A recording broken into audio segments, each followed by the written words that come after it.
All right, hello everyone. Good afternoon. Welcome to a special event to celebrate the diversity and inclusion and accelerating women, the key to growth and innovation. My name is Bojo. I am the Vice Chairman of Ascent Partners Foundations. Throughout my whole career, I've been working in large corporations such as Deutsche Bank, BNP Paribas, Bloomberg. I just market last my shop, and which is being merged into SP Global. And I'm always interested in see how we can help in the gender diversity and the inclusion. And I have hosted a lot of webinars like this when I was at IHS Markit. And I left IHS Markit in May this year, but I never be able to get our male speaker, a male advocate, have this discussion with me today. And also when I'm not associated with any big corporations. So you hear a lot of truth here.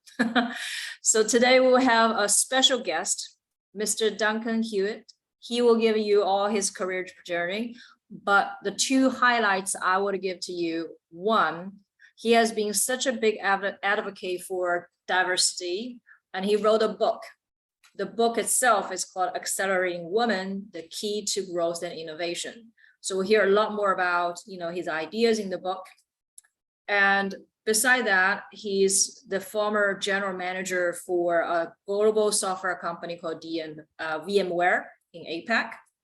And he had to take various, leadership roles of, working with men and a woman and growing women leaders, etc. So I think it's really fortunate today to have him on this platform to have this interesting dialogue with me. Thank you, Duncan. Thank you. Right, but before we kickstart, I want to highlight a few things. Number one is thanks to the Ascent Partners Foundation's generosity, where I have Simon Mack, who is the chairman of the foundation here, and the registrants will get 20 lucky registrants will get a gift of an ebook of Duncan's Accelerating Women. So thank you, Simon. And on top of that, three audience will have the opportunity, if you're interested, to have a one-on-one mentoring session with Duncan.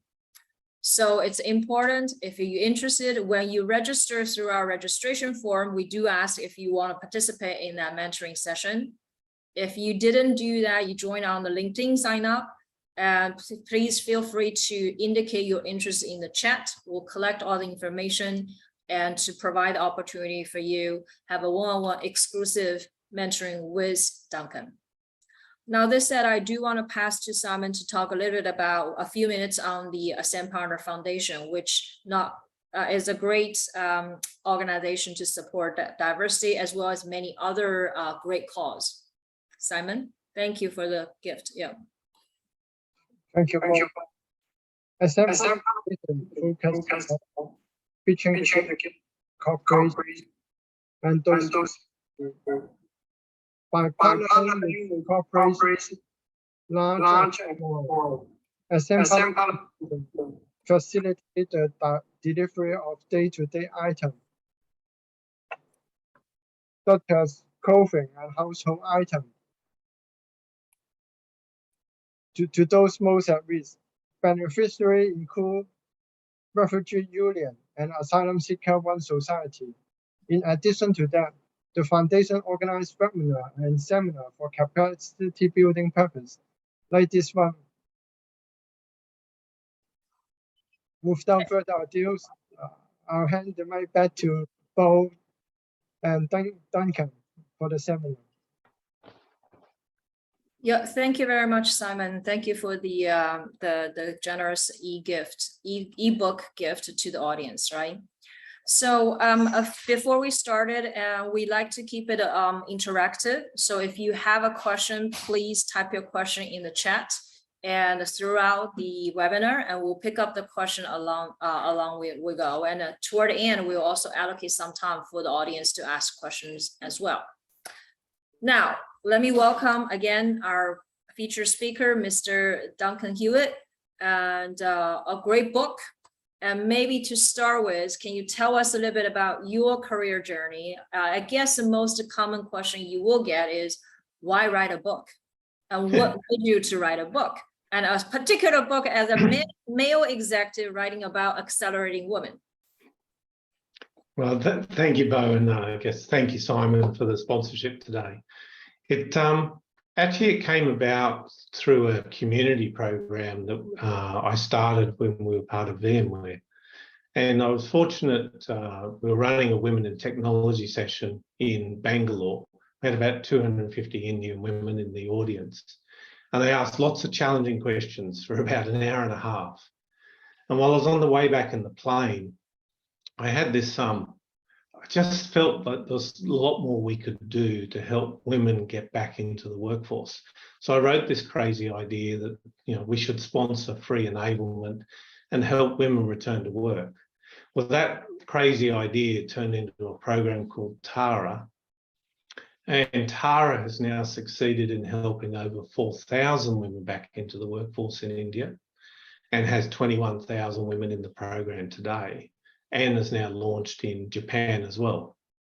So I guess part of that experience, and I have to thank my communications director who kept on pushing on me, Bo, saying, all these things you're doing, you should put it down in a book because there's a lot of learnings in it. And so her prompting over a long period of time, then partly with COVID, I sat down and actually tried to put down, what are the how and the what versus, the intent's there for most people to improve gender diversity, but actually they're struggling on what to change and how to change. So that was, this is my attempt to try and bring those tools as an executive who, led a large organization. That's fantastic. Speaking of India, I have my own version of story as well. So I was mentoring a women in tech program, and my previous job, we had a big office in India. One of my mentee was an Indian lady who already quite successful leading our 15 people technical team, right? And my first session with her, she won't even turn on camera. And second session, I asked her, why not? It's one-on-one with me, and I'm not her direct manager. I'm not in any way in her performance review. Why not turn on the camera with me, right? And she's like, she has all the legitimate reasons. Like, I'm not, fully red carpet ready. I have backgrounds, kids running around because we're working from home, right? And so my message to her is, you just have a one-on-one session with me, and I have zero direct impact to your performance. You don't need to be red carpet ready to join a one-on-one session, right? So I tell this story because it's a perfect segue into our first section. Because for those of you who will get the free ebook or have already purchased the book of the Duncan's book, and he has organized a major part of content into 4 levels, which I really like it. And start with what you can do yourself to advance the diversity inclusion agenda, to the second level as team, and then many teams to the organization, and to the last broader community, right? So today's conversation with Duncan, we will be organized around those 4 key words. Start from yourself, and as a team, as well as organization and a community. For those who just joined, please keep your mute and the video off for a second. All right, so continue with my mentee's story, right? And I think let's start with ourselves. I had a lot of experience myself from my own direct experience, as well as the women that I work with or men I worked with. And I have some observations, so particularly in this Asian culture, right? And how does women can do better in order to make themselves more included or make themselves more heard, right? And so they could be much more proactive, outspoken, self-confident, less self-doubt, you name it, pretty classic. I think you observe everywhere. But I think you have a different as a male executive or business sponsor, you might have a different perspective or observations. I'd like to start our conversation today from there. From a self perspective, what can women do better? Well, I think the first thing is, and I like your story, because it really comes down to that first piece around human interaction. And I had my chief marketing officer. We were running a team meeting. She was based in New Zealand. And, we're in the middle of a meeting and I asked her to comment in the meeting and she comes back. And if you've got a good engagement, just at a human level, she said, I can't talk right now. I've got 2 kids under 5 that have just gone crazy. My husband's not coping and I can't turn mute off on the virtual meeting. And so that the first piece that you just described, that human touch, that understanding and that engagement is actually really, really important. And I think COVID in some ways has helped that around how to engage with people and be much more understanding. Because, not being, runway ready to go on camera, I've seen some really interesting sights on camera over the last couple of years, as we all have. And I guess being able to deal with people as they are is a first and really important thing. The second thing that comes, and I guess I had my epiphany moment probably 18 years ago. I led a team of 15 and there was about 300 people across the organisation. But inside that, of those 15, 13 were women. And I had to learn how to listen differently. So, because I'm an engineer, engineers like fixing things. And so the automatic reaction when someone comes into you is you always, you want to help, but sometimes you just got to listen and you've got to listen to the whole environment. One of my warning words I always listen out for is fine. Whenever I have a woman leader in my team says, fine, I know we have a problem. And so that piece around, how you operate, how you behave, how you engage, that human element is really important. And then how you listen. And it's not just listening to what's being said, but it's also listening to what's not being said and being observant of some of the other things that are going on. And I said fine is one of the warning words, but sometimes you can't even ask the question directly. So learning how to engage, and my favourite is telling stories, because I find when you tell stories, it generates emotion. And when it generates emotion, it allows people to engage better, either calm down. So your thing around, turn the camera on, I'm just here to help you, is a really, really important thing to say and to do and how to engage. And there's a lot more we can do around how we engage. Even simple things. The other warning sign I get is people say, well, I treat everyone the same. If you were a coach of a football team, you wouldn't treat everyone the same.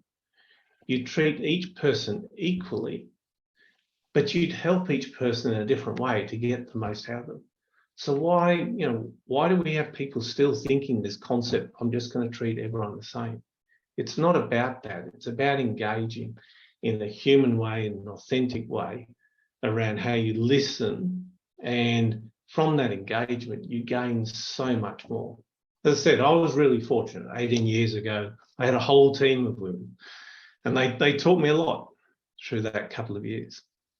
Right, that's great. I mean, as a leader, you recognize people coming different personality, different communication skills, and you're paying attention to how to listen to them and how to, treat them the best way that they can flourish, right? Mm-hmm.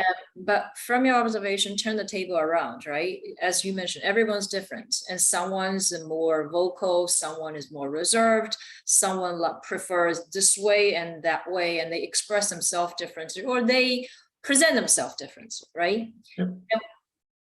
But we work nowadays, nowadays in the most of the corporate culture, mm-hmm. and you are better recognized when you are more outspoken. That's just reality, right? True. So what's your advice for the people who are not naturally outspoken, or how, they could be brilliant, but what is the ways or techniques to help them to get a better visibility or better recognition, and then better, being treated with the equal opportunity or opportunity they deserve, right? What are the techniques that they could use to better present themselves in that corporate culture while their maybe natural personality is not like that? So I think there's a couple of things, and I actually believe things like Zoom in some ways have helped, partly because you've got a screen with all the faces, so you can see people and they're all on one level. It is difficult though, because as you said, the noisy ones get in first and they're aggressive. But to be inclusive and to get the most out of the people you engage with, one of the advantages you have in Zoom or Google Meet or Teams is you can run a chat session underneath and ask people and engage with people. So you can have two levels of conversation going at the same time. Because you want to be able to create a trusted space for people to work with you on how you engage. You want them to be able to trust you, because that's when they'll tell you things. If they don't trust you, they won't tell you. And if they don't think you're authentic, they won't tell you either. But one advantage you do have virtually is you do have that ability to reach out in not necessarily quite the same public way, and you can lead people into being able to comment or ask them that way.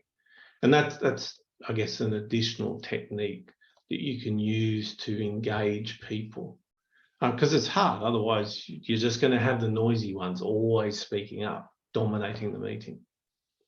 Yeah, these are great points, right? Just to supplement what you said, because I'm often coming from, myself as a journey of becoming the noisy ones. And I've seen too many of the women who are not outspoken enough in certain like scenarios, right? And so I think the most important tips I would give to everybody is, number one is recognize who you are, right? And not everyone is a great verbal communicator, but they could be a great communicator. So one is to recognize your own strengths and weakness, right? And the second is recognize what is valued in that particular firm that you worked in, right? Every firm also have a slightly different culture as well. Correct. And then once you understand the environment, understand who your weakness and strengths and weakness, and then you can come up with a recipe how to best present yourself. It doesn't have to be the noisy one. You could have a summary report from your project, etc. But the most important thing is to recognize your own strengths and weakness, as well as want to make effective communication and presenting yourself in terms of this agenda. Yeah. Yeah, and I think, connected to that, we're all trying to improve and run a more inclusive organisation around how people engage.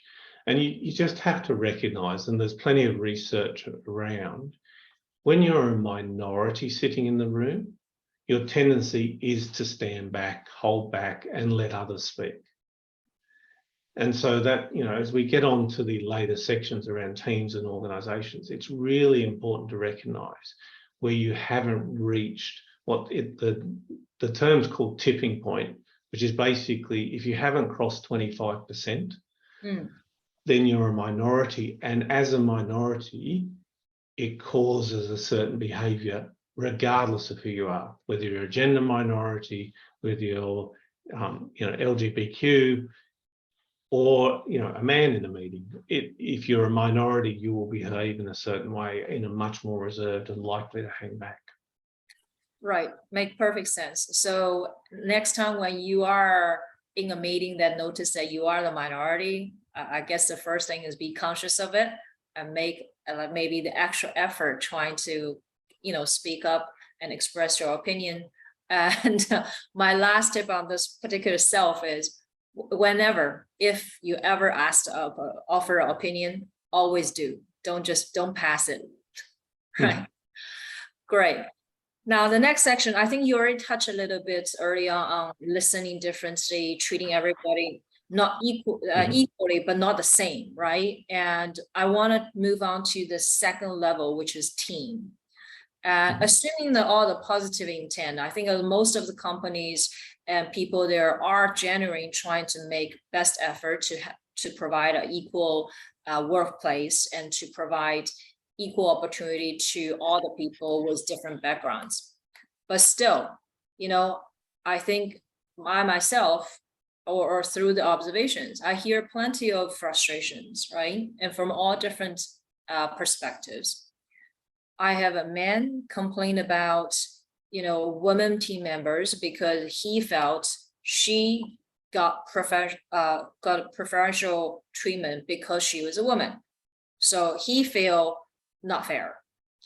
I also have a woman who all complain about not being offered a fair opportunity because she was a woman or because she was not as outspoken as other male colleague, right? I have also a woman voiced very, very loudly that she doesn't want to have any special attention because her gender. She want to be 100% benchmarked on her own performance, and she made such a loud case. Don't look at me as a woman, right? Yeah. So there's all those difficulties and for the managers, and I think you already touched a bit on listen differently, etc. Right? I think from your book, what's your advice for a manager to, number one, is look at gender diversity or diversity gender as a subject. Two is what can they do about it? How can they tackle this for some manager, maybe a sensitive subject, right? Yeah, so I think the first thing to realize, and if you've ever seen that movie with Jim Carrey, where he's on a movie set and he's being watched the whole time. No, and I've just got a name blank on the name of the movie. Someone can ping it in the chat session. But the thing to realize when you're leading a team and you're managing a team is you are in the spotlight all the time. Your team are watching you. They're watching you for your authentic Truman Show. Thank you very much, Phil Smith. And I wrote about it in the book as well. So that concept of a Truman Show where you're being watched all the time is actually what happens when you're a manager of a team. People watch to see whether you're behaving authentically. Do you do what you say? Are you genuinely interested, or are you just trying to look good for your boss? And so that becomes really, really important. And I describe it around, you have to show that you're living in the role, not acting it. Because if you're just acting like gender diversity matters, your team will work it out. They'll work out really quickly that you don't really mean it and you're just doing it because your boss wants to, or you want to be promoted, and you're not genuine about it. So the first thing is it has to be authentic, because people will see through it. Not in the big things you do, but it'll be in the little things, because people watch you all the time. The second thing, I guess, about it is you have to engage and sustain an environment that is both inclusive and, as you described, doesn't allow people to feel like they've been treated unfairly. Now, I mean, funny story, when I offered Linda, and she won't mind me saying this, the job of heading human resources for Asia Pacific. So, 3,000 people in the organisation, it's a big role. So she's HR, she'd come out of HR running for Australia and New Zealand. 3 minutes in, she suddenly did exactly what you described, Bo. She said, I hope you didn't choose me because I'm a woman. And I said, Linda, I met you 4 months ago and we did the first job interview in a coffee shop where I was looking to understand what you were like, how you engaged. And then she realised she'd been in an interview process for 4 months and we'd chosen the best person. But it is really important how you communicate across the team, that people don't connect what you're doing on gender diversity to attract the best talent and improve the skills of your team, because a diverse team outperforms any other team, and that one's been researched substantially. But that piece, you need to be clear around what you're looking for that's different. So, for example, lots of organisations are trying to improve customer service, even in technical environments, which takes a different level of collaboration skills, which then seeks you to look for different leaders. So you might define roles differently. And so you need to make sure that communication is clear, it's consistent, so that all people feel like they're included and treated fairly. The other things that become really important are sometimes really simple things. Organisation charts. I use one that has the faces on it, because it makes it really, really simple to see whether you've got a diverse team. Not just the names, but the actual faces. And so, because then you can look at, a PowerPoint slide and it's got all the faces of your team, and you can see whether you've got a diverse team from different backgrounds, different ethnic backgrounds, different gender backgrounds. You can actually physically see. My first day when I joined leading VMware for Asia Pacific and Japan, I walked around into Pam, who was the VP of marketing, and said, "Have you got an organisation chart?" She gives me this chart. I look at it. "Pam, you're the only woman in the organisation out of 22 leaders." She said, "Yep." And my predecessor didn't believe in diversity.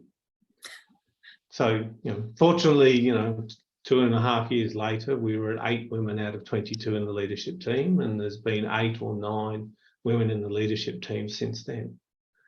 But it is, I guess, really important around not only how you communicate, but also then how it connects through to the overall strategy. If you're looking to grow customer service, better collaboration, you can help define what you're looking for. And those things are things you signal to the team on the way through. Yeah, great comments. We have a question coming from the audience, Gita. It took me a while to understand her question, but I think I do now. But so let me try. Gita, if I got it wrong, please feel free to actually jump in. It's a very important question. It's between the women and the dynamics with the supporting network or direct managerial stuff from women. So her question is about, when women want to take on more responsibilities, and she felt like, man, I think in her context, probably the family member or friends rather than the manager, direct managers, and we wave her away and explain she couldn't do, why does she want to do a hard thing? And why don't just stay where she is and be sweet, easy, and enjoy the life, right? Why take on a harder task? So she was asking, maybe men have more respect to gender diversity when they're in the workplace rather than maybe not family environment, right? Now, extend from that, I actually had a lot of discussions on this point from all different angles. To tell a story of myself, and I had a conversation with some of my direct manager or mentors about taking on an APAC role, right? And I myself have self-doubt because any APAC role in a large global organization means a lot of flying, a lot of traveling. Not in the past 2 years, but generally speaking, is a lot of mileage, right?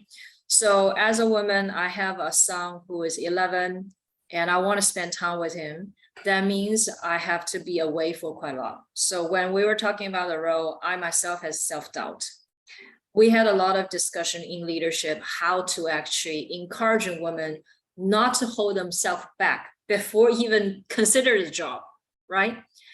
And now, in certain cases, I also have people coming to me and say, oh, you don't want to do this job because it requires too much, like you don't want to do a global role from APAC because it takes too much time, evening calls, nightmare, and you have to fly, you almost like half of time not home.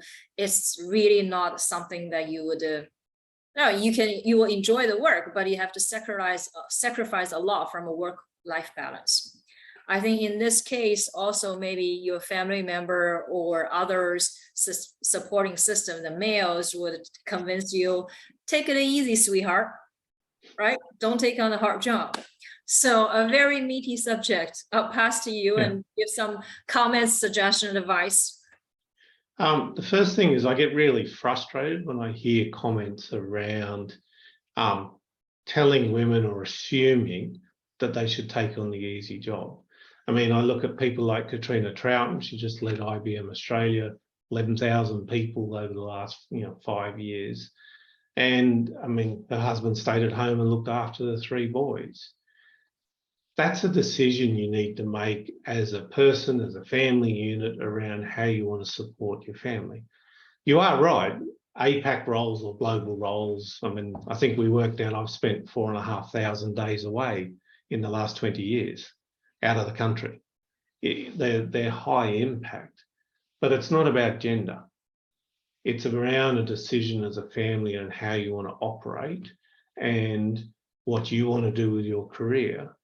And I mean, I've just had a friend of mine, Hala, who she was leading a large unit of Microsoft, and then she stepped back after her husband spent 15 years at home looking after the kids, and now he's back in the workforce, and he's leading an ESG and flying all over the place, and she's supporting the home. I mean, that's a decision for how you want to operate, how you want to operate with your family. It's got nothing to do with gender. Yeah. And there are still some of those old attitudes around, but you do need to make that decision on your own around how you're going to operate and what you want to do. There's no right or wrong answer. They are high impact, no doubt. They're also incredibly rewarding. Yeah, Gita also added on one comment, said, how can society be a support system to female business owners in our life, right? To start with, you need to demand the support.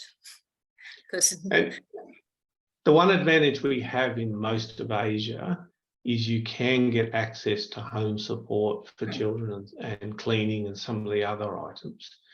And you should never feel guilty around, outsourcing those tasks to get the overall environment right at all. Right. I mean, so this is one of the things as the manager of a team, it's a war for talent, even more so now. And the largest single untapped talent pool is women. Yeah, I mean, Asia generally has a pretty a better actually supporting system from families, from other like helpers supporting network in Asia compared with US and Europe, right?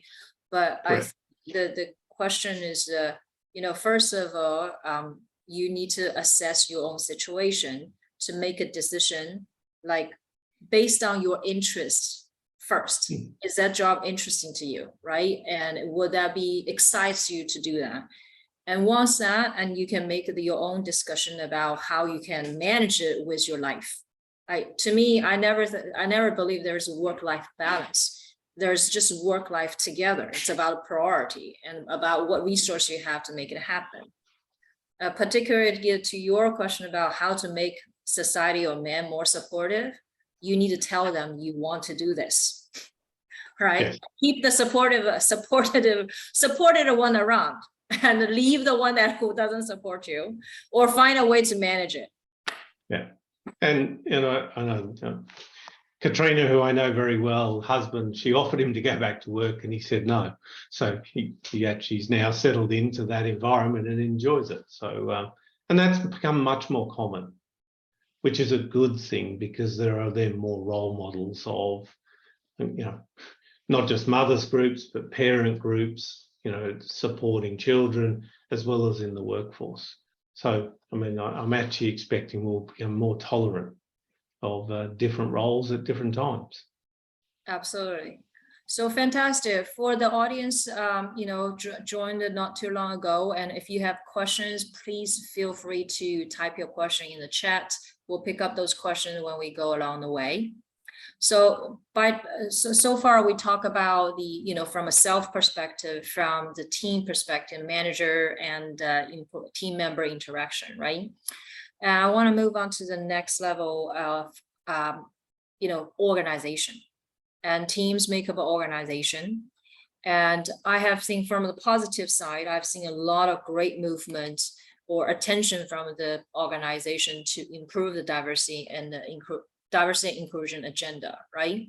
And we have, set a lot of goals are publicly announced, then to have a 30% club for, executives, or some companies will advocate 50% board members, right? And meanwhile, there's a lot of, great associations, organizations advocate for diversity inclusion award list, and every single woman CEOs are selected, is heavily celebrated when they were chosen to run the top, chosen to be the top post of a large company. So these are all great movement. I personally feel in the past 3-4 years, there's a lot more of those positive movement, including, you write a book about it, right? But still, there's some kind of negative things I see, right? So as you have an example, a few years ago, the 22 leaders all male, right? And so I seen the executives sending out a lovely, sweet diversity and inclusion newsletter and talk about how great that the diversity agenda is moving in that organization. Meanwhile, all his direct reports are white male. Right? So there was a sweet letter, but no fundamental change in his leadership structure, right? I have also seen when I was trying to propose our diversity and inclusion KPI on the managers, which will be associated with their bonus. I got severe pushback from all my managing director and leaders, right? And so I also seen some women when they were considered to take a top job, they got passed, right? For no obvious reason. And so there's a pro and the cons. And I think given that, you're a big advocate in this region and in this subject and write a book, you talk to a lot of people. Maybe to start with, what is your observation as organization level? Where are we in the diversity and inclusion?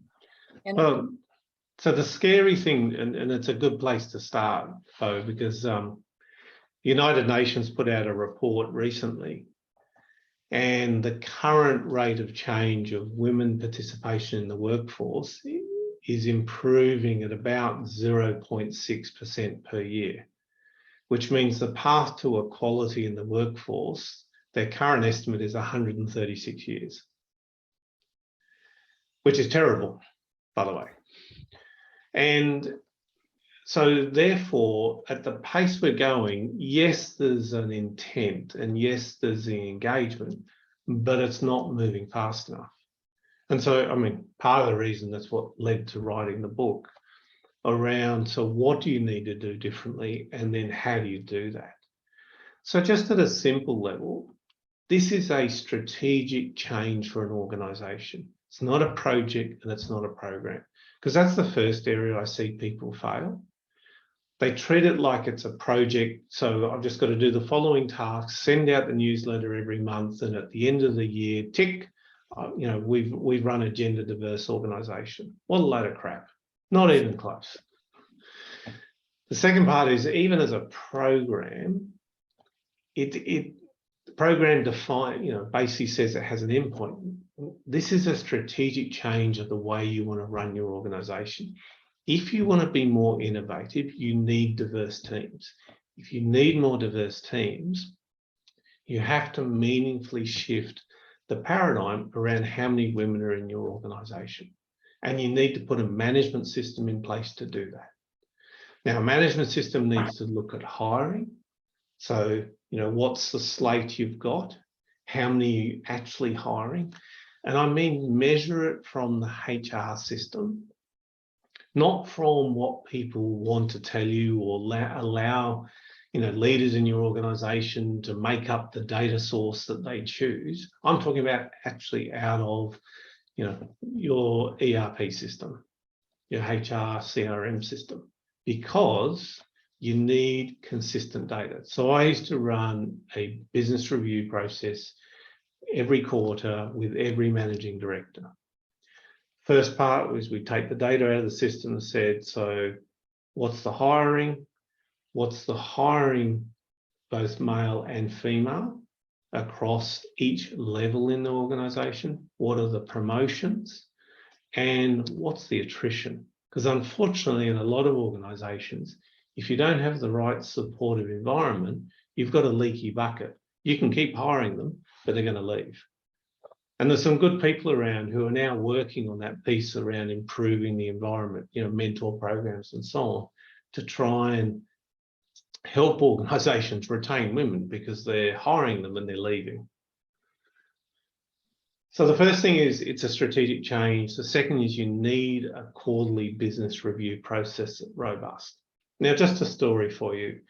One of my best performing managing directors would turn up to a 30-minute quarterly business review with 54 charts.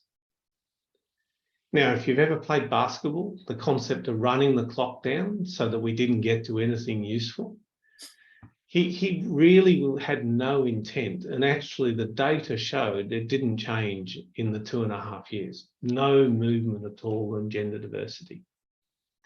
And I ended up removing him as a managing director because it just wasn't, there was no genuine intent to do it. And I could demonstrably show he wasn't committed to it. And he was my best performing leader as a managing director, 1,000 people working for him. So it's really important that you put some robust structure around it. Then once you've got that, it makes a difference because you can then dig underneath it around, well, why didn't it change? Now, we had one fantastic example that I would have never predicted. So I can't claim that we planned this. I'm just telling you this is what happened. In Japan, we were hiring graduates and we'd run a graduate recruitment event, and pre-COVID, they'd all come to the office and we'd get about 20% of the audience would be women. And we'd hire about 20% of women out of our higher graduate intake. COVID hit and we ended up running virtual events for recruitment. We had 45% of the attendees to the recruitment event were women, 20% to 45%. And we hired 45%. Now we went back and asked some questions later, and it turned out they didn't like being in a room feeling like a minority. So they chose not to attend a graduate recruitment event. Chose not to attend. So just by changing to a virtual graduate recruitment, we ended up improving the diversity of our graduate intake. And I can guarantee, it's one of those things around never underestimate the environment where someone feels like a minority. It's a true story. I can honestly tell you we didn't plan it, we found it. But we found it through the quarterly business review process because my Japanese team were really proud of their improvement. And then we asked why, and we dug down through it and we worked out why. And that's what we ended up, we changed our graduate intake process so that we didn't have people feeling like a minority in the room. It opens up that opportunity, like with any business change as a strategic change, to ask questions. Well, that's a fascinating story because we all know how difficult to, recruit in Japan, especially getting more women into the company, right? Great. We have a question come from Sophia about how do we get more women speakers on the panel, especially in the sectors like tech. I'll let, Duncan, why don't you go first, and I'll add in later my view. So part of this is actually, you have to be conscious about it because you've got to show examples. Actually, I have a fun one for you. So we did this is in tech. So we're doing an event in India and it's a CIO event. So you've got generally, Indian males between 45 and 65 who are CIOs sitting in the audience. And we ran one part of the afternoon with one CTO, Chief Technology Officer, and then 6 women presenting each of the different facets for the afternoon to the CIOs. 6. Some of them were graduates. They rehearsed like you would not believe. But we sent this message to this group of men that said, you know, the CTO hosted it, but here's all these talented women who could bring their expertise around what to do with technology. I can tell you it was the highest rated session we ever had. We invested a lot. They felt fantastic about doing it. And it just demonstrated that you can develop women to take on broader roles. They've all actually gone further in the career because it instilled a whole lot of self-confidence. But you've got to be really conscious, and you've got to create opportunities. Some of them were 23. I've got kids older than 23, and they're up on stage talking about, you know, how this technology can help change. And it sent a message actually around age diversity as well. If you want to engage a population, you know, India's got, you know, one of the highest proportion of people under the age of 29. That's you know, these old CIOs need to be able to engage younger people in their organization. And we managed to demonstrate that at the same time. But you've got to work at it. It means every time there's an opportunity, every single all hands call I did, we would have 50-50. Every single event where we showed our organization to the world, we had 50-50. We would find opportunity, and we just were really conscious because it helps develop women into broader roles and gives them opportunities to be able to show up on panels. And then once women see more women, then it attracts more women. So you need to get what's called tipping point. You need to get above 25%. Makes an enormous difference to not be a minority. Loved your example and can't agree with you more. Sophia, actually, we can give you a sweetened talk, like say, oh, you try harder and try to get it more visible, etc. But sometimes the most effective way is to have a hardcore mandate, say, I want a 50-50 man, woman on the panel.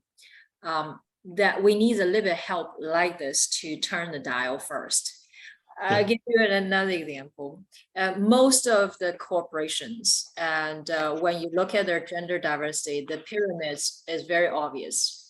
At a junior level, associate or associate director, whatever the title you use, and it typically is about 50%, 30-40%. It was reasonably well balanced.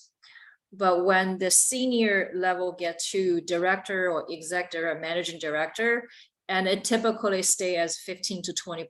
20% will be a great place. A lot of them stay at a 10-15%. When you look at, you know, that's you go even senior, maybe better because the people are making conscious effort of bringing like female executive CEOs, right? So when I was in a previous job and I was the chair of the promotion committee for executive director for our region. And you can imagine, I don't have many of ED women. So for the promotion committee, usually is a level higher leaders will review the candidates, right?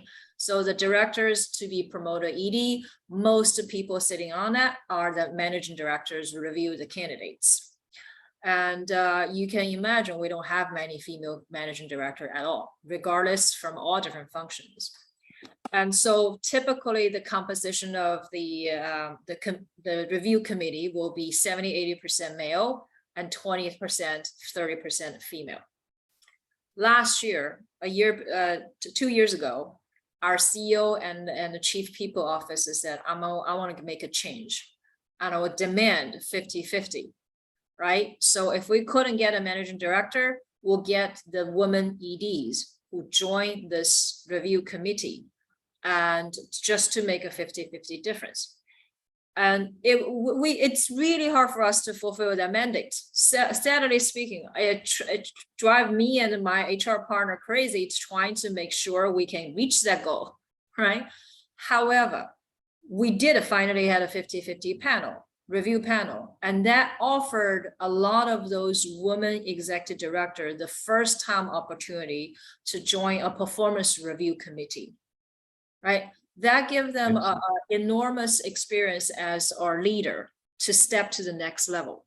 So sometimes you just need that little extra help to mandate our hardcore KPI and then offer the opportunity to those people and they will thrive. Yeah, I mean, fantastic story, Bo, because that's about giving opportunity and then bringing them on gives an opportunity to then coach them, give them new skills, give them, I guess, an exposure to a different level in the organisation. I'll give you a little bit of hope, though, because this piece around, where the organisations are now, if you look deeper in the organisation, the percentages go up. So the trick is you've got to pull some of those people through internal promotion, and then you've got to mentor and support them to be successful. Don't let them leave, because one of the challenges is they get more senior, they actually go off and run their own companies. And so you lose that talent. The second thing is, I said the United Nations report said gender equality in 136 years. And the average was 0.6% per year. I had organisations with 600 or 1,000 people moving at 6.5% in a year. Now at 6.5%, and they were already in the high 20%, they could see a path in 4 to 5 years of hitting gender equality. That's a reasonable time frame for a strategic change. And it's not 136 years because we'll all be, gone by then. Great comments. Well, I guess wrapping up the session and maybe suggestion or actionable suggestion to the audience here is, if everything is equal, you have a choice to choose an organization to join. Pick the one who will put hardcore game changer actions to make a gender diversity, rather than the one just send a nice, sweet newsletter. Newsletter doesn't change things. Well, and the interesting thing is what we also found is women, in terms of pipelining, they do a lot more research on whether you're a good or a bad organisation. Way in advance. They reach out across the virtual water cooler network and check on your credentials of whether you're a good or a bad organisation. Now, to give you a statistic, so we worked on this around who we were, how we operated, and obviously some of the work we did in the community. The job applications in the last 3 years went from 80,000 a year to 390,000 a year. 390,000 applications for 3,500 jobs. Wow. Impressive stats. We're running last 5 minutes. I do want invite you to talk a little bit about the biggest highest level, which is broader community, right? Yeah. What is the community can do, or what can we leverage the community for the diversity inclusion agenda? So obviously I've got personal experience around the TARA program, as I wrote the idea on a plane at 2:30 in the morning. The thing about community engagement is it actually brings a whole level of insight. So one of the things we learned through running the program, it wasn't just about providing free enablement to women, it was actually around helping instill confidence. And so being available to answer hundreds and thousands of questions, being available and providing mentoring and supportive environments, which actually extremely critical. And so when you look at, there are government agencies, I've been genuinely surprised how good government has been to support any gender diversity. The government Telangana or Karnataka in India truly engaged with us and helped us around what we were trying to do and partnered to help gender diversity. So the community engagement, sort of reaching out to government, reaching out to other organisations. There's fantastic things like Lean In, there's Bo, what you and Ascent Partners are doing. They're making a difference. And they're a true learning experience for your organisation. And people get, it brings out emotion and engagement, and it helps, it helps you retain people. But more importantly, it's such a learning experience being engaged in the community around gender diversity. Right. I want to encourage the audience. Obviously, thank you for joining us and encourage us to join the session, those similar session as much as possible. Because even for my own personal experience, at a different stage of your career, even for the same advice, when you hear them, they mean different things for you, right? And a lot of things I can say it many times, but unless you start to click with you, start to connect with your situation, and it's just the words, right? And you Yeah. want to take this, see how can make a difference for you on your career, on your life, etc. So great comments, and Duncan, and this is a really great conversation. But we're running around toward the last couple minutes. I would like to thank you for your generous on the time, as well as wrapping up with some maybe actionable advice for the audience, what they can do if they're an individual contributor or if they're manager to improve, to celebrate the diversity. So I think the first thing is, and it's where we started, it genuinely does start with you, how you operate, how you engage. I would implore you with that to listen differently, to listen to the whole environment around what's going on. And because that allows you to hear what's not being said, or, you know, when something's wrong, ask, engage. If you then find opportunities where you can instill confidence in women, it's probably, you know, one of the most critical things that I think exists for whether you're a leader or a, you know, program manager, but it is a critical element that we need to continue to help women. You need a diverse team. A diverse team means they come with lots of different things. For helping women in your organisation, confidence, I still think, is probably the number one thing. That little thing around an inner voice that sort of for women tells them whether they can or can't do something is their strength. It enables them to improve both the fastest, but also sometimes as crippling. So you need to listen for that confidence. I do think, you know, a management system, a robust management system being part of it, and you can be part of that review process from any part of your organisation. I had quite a diverse team in that quarterly business review with the managing director from all levels of the organisation. If you have an opportunity to be a mentor or be mentored, take it. It's one of those rewarding environments that you get to ask any question you like of a mentor. Because as you described originally, when you're engaging with someone who you're mentoring, you don't have any direct result in the career, you're just there to help. So do look for mentors or look to be a mentor, because it makes a huge difference. And I think finally, you know, be involved in the community effort, because it is tremendous to see what is able to be achieved. I finished with one last story on the community effort. When I first went to Pat Gelsinger, who was the CEO, and said, I want to run this program, he never asked me. He actually stopped me and said, go and try and run the TARA program.